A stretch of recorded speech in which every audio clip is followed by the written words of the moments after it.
My name is George Jacobson. George, my middle name is Ainer. And how old are you? I'm 77 years old. Could you tell me a bit about yourself, like where you were raised and where you went to school? I was born in Detroit. I went to school in Detroit. I worked in Detroit. I worked at General Motors for 42 years. What has been the greatest change in America since you were a child? Two things have changed that were there was the atomic bomb was set off and man went to the moon. Those are two big things. When did you first know you were interested in sports? I knew that when I was born. Right away.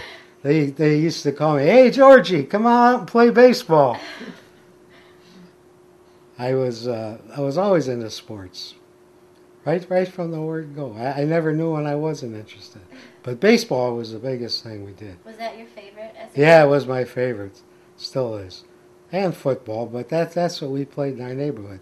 We used to have pickup games. The guys weren't organized like they are now.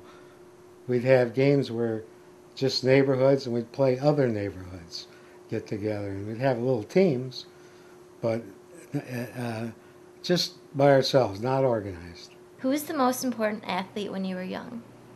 When I was younger, I think baseball players were my heroes. I'm thinking Hank Greenberg, Charlie Ganger, Pinky Higgins, George Kell, Al Kaline, those times, baseball players. But we also had a football team that when we go to the show on the weekends and they'd show newsreels and they always showed the Army football team from West Point. And they had two football players, Mr. Inside and Mr. Outside. Mr. Inside was Glenn Davis. He would run the ball around the outside. Mr. Inside was Doc Blanchard. Doc Blanchard would take the ball and run up the middle. Those were probably American heroes in the football world. How are sports different than they are now? The teams were smaller. Actually, the players were smaller physically, and then the teams weren't as large as they are, as many players on the teams. Now the teams, they have special players for position-wise specialty. The pitchers don't pitch like they used to. They used to pitch always 9 innings. Sometimes they'd get into the second game of a doubleheader, the same pitcher. Now they have a pitch count, 100 pitches, and they take the pitcher out. We have pitchers that are strictly pitch 8th inning, some pitch 9th inning. So that's very specialized. And the equipment has changed a lot. The equipment, there's a lot of safety equipment now, helmets and different things, and especially in hockey. In hockey, they used to play hockey without any kind of face mask or big shoulder pads or anything to protect themselves. And the guy that used to get hurt all the time was the goalie. They'd shoot the puck, he had no mask on. And they'd only have one goalie. They didn't have, at that time, second goalies. So the goalie, if he got hit, he'd go in, taken off the ice, he'd go in the back room, they'd be stitching him up, and the trainer would have to come in and be the sub-goalie while he was getting fixed. Then if he could come back, he'd come back. If not, the trainer would finish the game. It's not like today. Today they've got 2, 3 goalies, they got specialists and everything, and their equipment is much better. What was the most exciting game you ever saw? Most exciting game I ever saw was probably World Series. Tigers played. I just saw it on TV. 68 World Series they won, and the 84 World Series they won. Those are probably the two most exciting things I've seen. Why were they exciting? Just because it was the Tigers? Yeah, I was a real Tiger fan, and they didn't win the World Series that often. It was really, really exciting for me. What was the most exciting game you ever played in? I'm not that great of a golfer, but I got an eagle, a 2 on a par 4 one time. I remember that. Have relationships between teams and fans changed?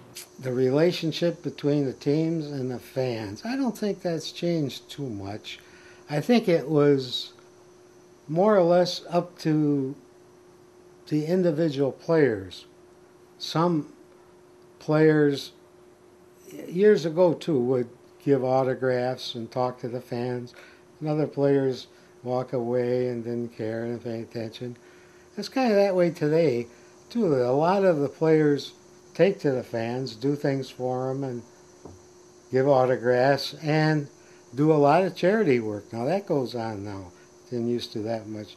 Of course, the players make a lot more money and have money to donate, so they put their time and effort into charity work for the kids. So that's a relationship that's changed.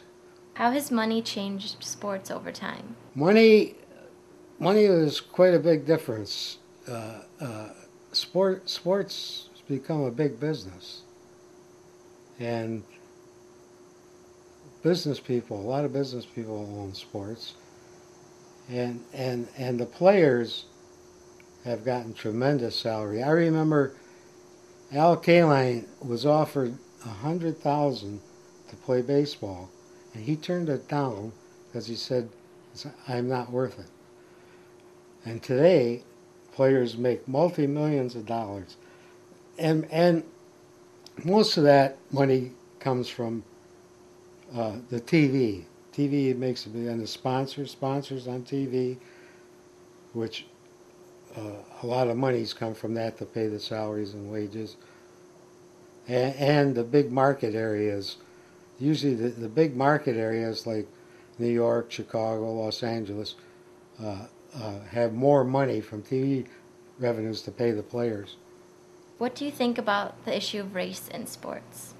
Baseball, it took a long time for the black people to be allowed to play baseball. When I was young, it was all whites playing. The blacks started to play a little bit, but the Tigers, one of the last players to have a black player. They had Walter O. Briggs was the owner, and he wouldn't hire any blacks. After he died, a few years later, the Tigers hired a black player. I still remember that. His name was Ozzie Virgil, played third base. I can remember because it was big news in the paper and all around the community that we had a black player. He came in, played third base, and he turned out to be a very good ball player. What do you think about the issue of drugs in sports? I don't think in baseball, I don't think it was against the rules or laws until just recently that they banned it. So I don't think you can punish anybody that took steroids or something years ago. But now I would say I'm against it. What do you think about the development of women's sports? Women in sports, I think, is great. I'm glad that they're getting into it. In professional sports, they're into basketball and golf. In golf now, they can make a lot of money. Professional golfer, women golfer, they have some big purses they have for the women golfers. And that's gaining in popularity. And I think women's basketball, professional basketball, is also gaining in popularity. I think it's good and growing.